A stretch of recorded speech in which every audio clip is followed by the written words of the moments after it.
అంటే ఈ సాంగ్కి పర్టికులర్గా కిసక్ సాంగ్కి ఒక బాలీవుడ్ స్టార్ శ్రద్ధా కపూర్ని అనుకున్నారు.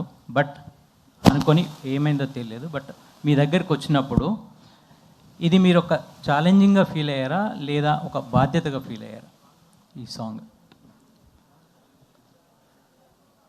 బేసిక్గా అంటే నాకు ముందేమైందో తర్వాత ఏమైందో తెలియదండి. ఏ విషయంలో అయినా నా దగ్గరకు వచ్చిన తర్వాత అది నేను ఏదైనా ఇప్పుడు రాబిన్ హుడ్ సినిమా అయినా నేను ఒక బాధ్యతలా తీసుకున్నా, ఆ పాట అయినా నేను ఒక బాధ్యతలా తీసుకున్నానండి. శ్రీలీల గారు హియర్ నవీన్ గారు బేసిక్గా మీరు జాన్లో గుంటూరు కారం నుంచి కుర్చీ మడత పెట్టితో వైబ్ అవుతున్నారు. ఇంకా ఆడియన్స్ దానిలోంచే బయటకు రాలేకపోతున్నారు.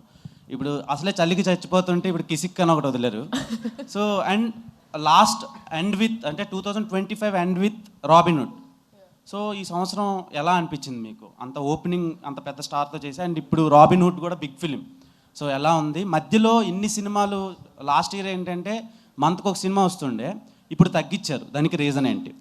అది ముందు చెప్పాను కదండి. సో ఐ వాజ్ ఆల్సో నాకు నా మెడికల్ స్టడీస్కి చాలా ఒక క్రూషియల్ ఇయర్. సో నా అటెండెన్స్ చాలా తక్కువ ఉండింది ప్రీవియస్ ఇయర్ షూటింగ్ వల్ల. So I had to cover up for all of that. So దానివల్ల తీసుకొని అండ్ నీట్గా అంటే తీసుకున్న ఒకటైనా చాలా నీట్గా. One more question. ఇప్పుడు ఒక ఐటమ్ సాంగ్ చేశారు, సో దానికి ఏం చెప్తారు? నేను సినిమాని సమాధం సాంగ్ చెప్తుందండి. Honestly you will understand it's not treated like an average item song. చాలామందికి ఉండింది ఏంటి ఐటమ్ సాంగ్ అంటే, ఎన్నో సినిమాలు అడిగినా కూడా ఐ వాజంట్ రెడీ.